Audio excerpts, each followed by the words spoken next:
what do you plan on doing about safety and security? What can be done about this? Okay, so that's a very loaded question, and I mean I just want to establish a couple things. Like, we can all agree on some facts, right? So we have every city in North America has homeless people, every city is doing the same thing, and nothing has changed, right? That is enough evidence that you have to do something different, to me. So one of the PACE candidates, Justin Thomas, is a police officer, and he shared this. This is very insightful, by the way, because as a police officer, you're dealing with people like that daily. Like, probably half your day is filled doing that stuff. So Justin will say this: there are 4 different types of homeless people. So number 1, transitional. So that means the guy or girl who lost their job, can't afford the rent, gets kicked out. They're either couch surfing, or they're living in their car for a little while, or somebody gets divorced, or a kid that gets kicked out of their house. But they're looking for that transition to get better, right? They're looking for permanent residence. That's number 1. Number 2, and everybody's seen this. This guy's been here for the dawn of time. The happy-go-lucky drunk, the guy that goes through your garbage and gets your bottles, and right? He's not there to bother anybody. He's doing his thing. He gets enough to have a drink and maybe a burger and finds a place to sleep. That guy is pretty harmless in the big picture. The next category, there's 2 parts of this, and this is where the heavy lifting really needs to start. So number 3 is this: people with drug addictions and people with mental health issues. And people with mental health issues who are on the streets are usually self-medicating with street drugs, not with prescription drugs, right? So one of my best friends is a psychologist who's an addiction specialist. Her and I have this conversation all the time, and you cannot convince me otherwise.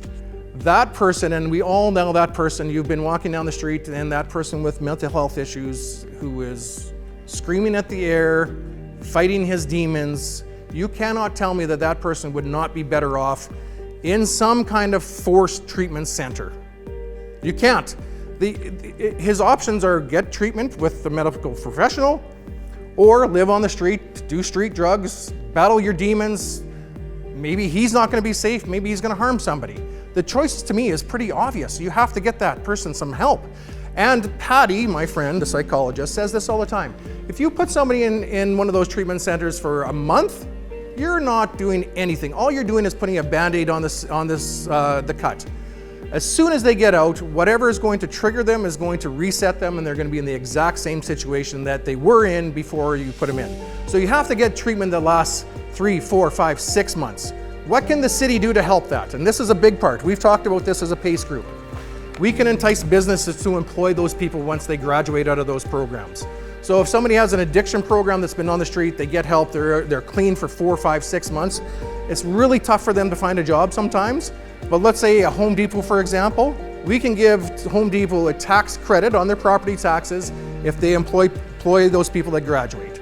That's a win-win for everybody. That gets that person off the street, that helps the city, and the truth is the city costs a lot of people per homeless person. They talked about this on CHED 2 months ago. They said in Ontario it costs $53,000 per year to deal with a homeless person. You can't tell me that your money could be better spent doing other things, okay? Now the last part is this.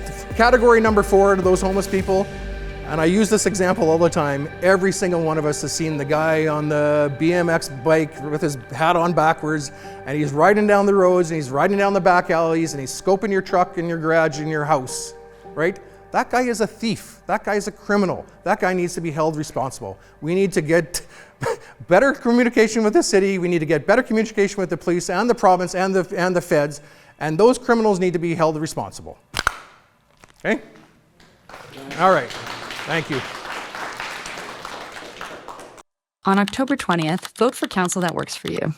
Vote Rob Fediuk for Ward Anirniq, your choice in the 2025 Edmonton municipal election. PaceNow.ca, your solution for Edmonton.